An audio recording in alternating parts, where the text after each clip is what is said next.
Why did Ferrari knowingly build a 2026 power unit that paddock telemetry estimates is 30 horsepower down on Mercedes in a straight line? Team principal Fred Vasseur has already gone on record via Planet F1 to confirm the deficit exists without disputing the scale, stating plainly that we know we have a deficit of performance in the straight line and we have to work on it, but it is like it is. That admission transforms what could have been dismissed as rival speculation into an acknowledged engineering crisis at Maranello.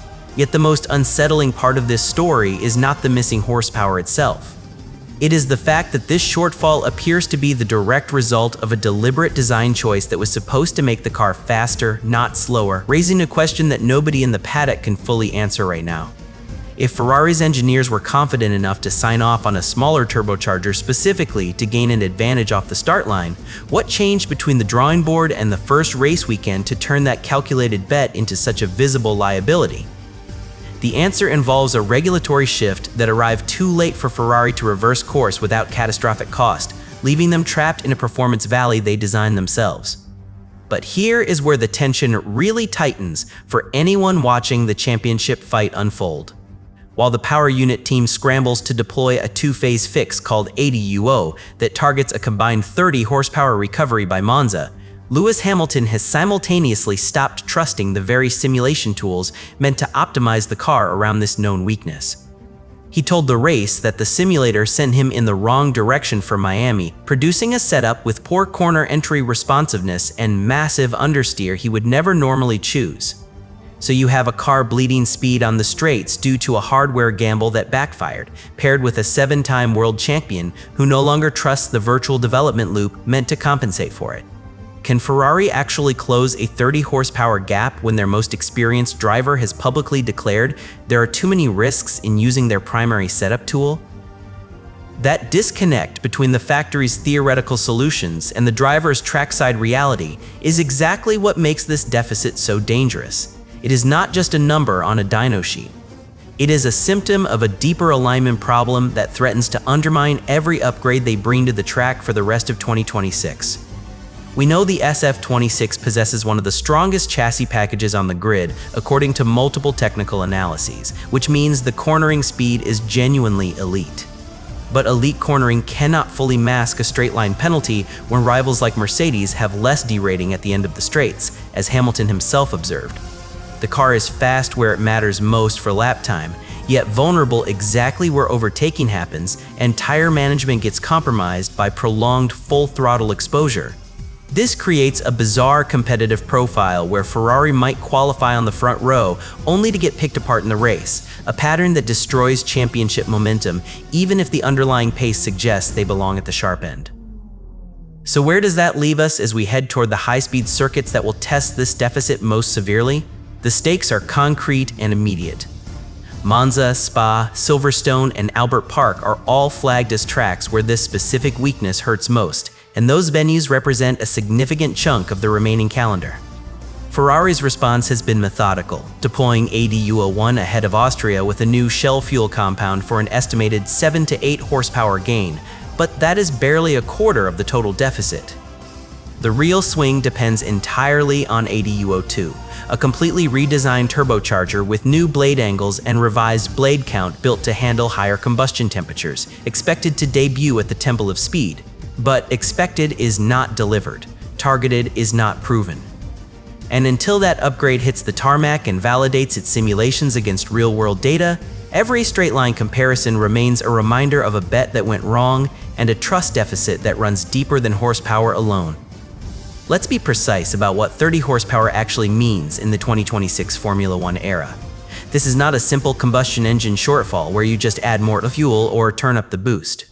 The current power unit regulations mandate an almost even split between internal combustion output and electrical deployment, which fundamentally changes how straight-line speed is generated and sustained.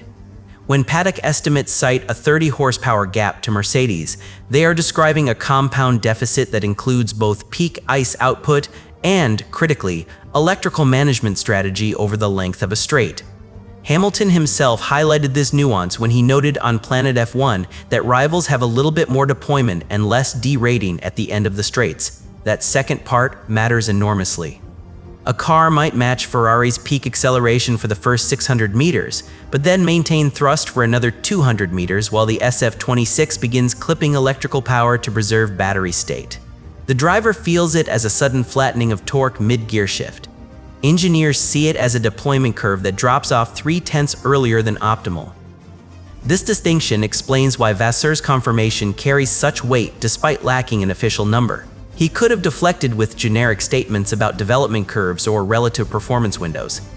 Instead, he anchored his comment in operational reality by saying, "We have to work on it," signaling that the deficit is active, measurable, and currently unresolved within the existing package. Scuderia fans, COM has treated this as a serious, multi-article storyline throughout the season precisely because the team's own language refuses to minimize it. There is no suggestion that upcoming races will naturally erode the gap through setup optimization alone. The deficit is structural. It lives in the hardware architecture and the energy management algorithm simultaneously. Fixing one without addressing the other yields marginal returns at best. So what does this mean for race strategy on circuits where top speed dictates overtaking viability? Consider the practical math. At tracks like Spa or Silverstone, a 30 horsepower compound deficit translates to roughly 8 to 12 kilometers per hour of terminal velocity loss depending on drag levels and gear ratios. Over a DRS zone that stretches 700 meters, that speed differential compounds into a time loss of 2 to 4 tenths. In clean air, that might be manageable through superior corner exit traction. But in traffic, defending against a car with better deployment sustainability becomes exponentially harder because the attacking car can stay in the slipstream longer before needing to lift. Ferrari's chassis strength helps mitigate this in qualifying trim, where drivers extract maximum cornering performance. Race trim introduces tire degradation variables that progressively erode mechanical grip advantage, making straight-line recovery increasingly critical as stints progress. The data tells its own story. Telemetry traces from multiple Grands Prix show the SF26 gaining time through high-speed direction changes, but surrendering it back on every full throttle segment exceeding 4 seconds.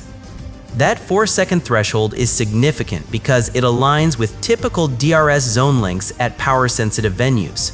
Cars that can sustain full electrical deployment beyond that window effectively neutralize Ferrari's cornering advantage before the next braking zone arrives. This is why the ADUO program cannot be evaluated solely on peak dyno numbers. The real test is whether ADUO2's redesigned turbocharger improves compressor efficiency enough to reduce MGU-H, harvesting demands during sustained full load periods.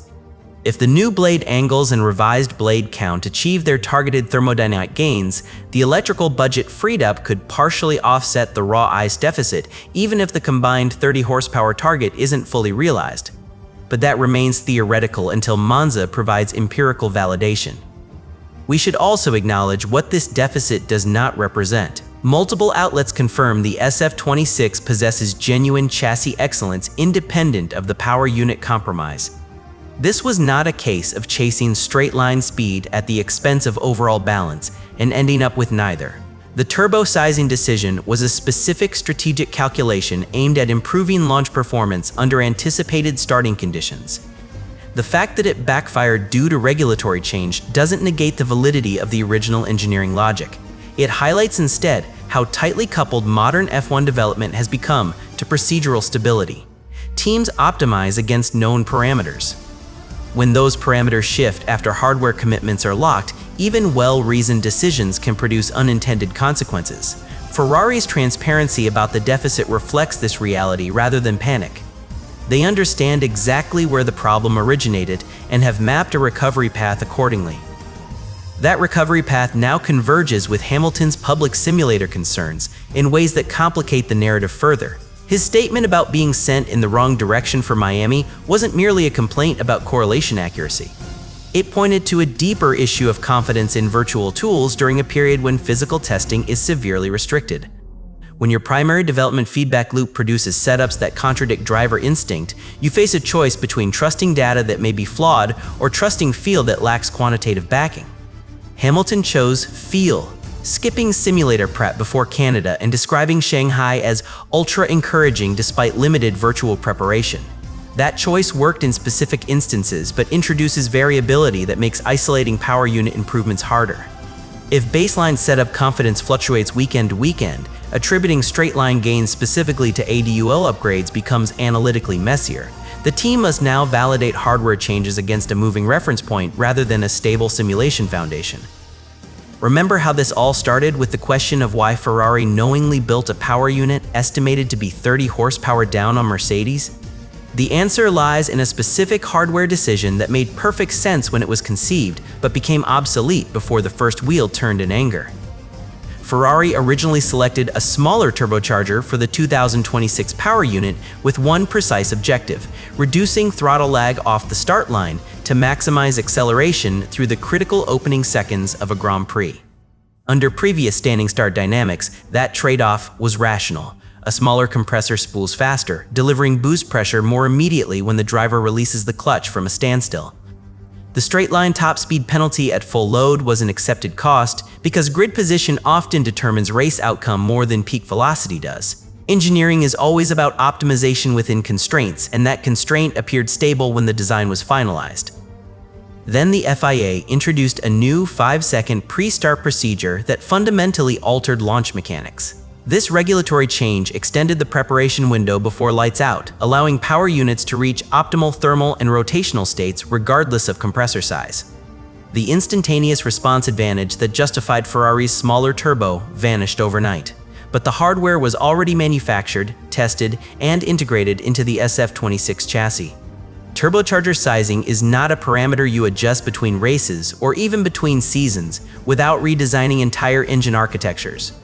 So Ferrari entered 2026 carrying the straight-line penalty of their original choice without receiving any of the launch benefit that choice was meant to deliver. MotorBiscuit described this as a strategic bet that backfired, though it is important to note that characterization comes from external technical analysis rather than an official team admission. No Ferrari representative has publicly used the word backfired. What they have confirmed is the existence of the deficit itself and their commitment to working through it. This causal chain matters because it reframes the narrative from incompetence to misfortune compounded by regulatory timing. The engineers weren't wrong about the physics, they were wrong about the rules staying constant. That distinction affects both morale and recovery strategy.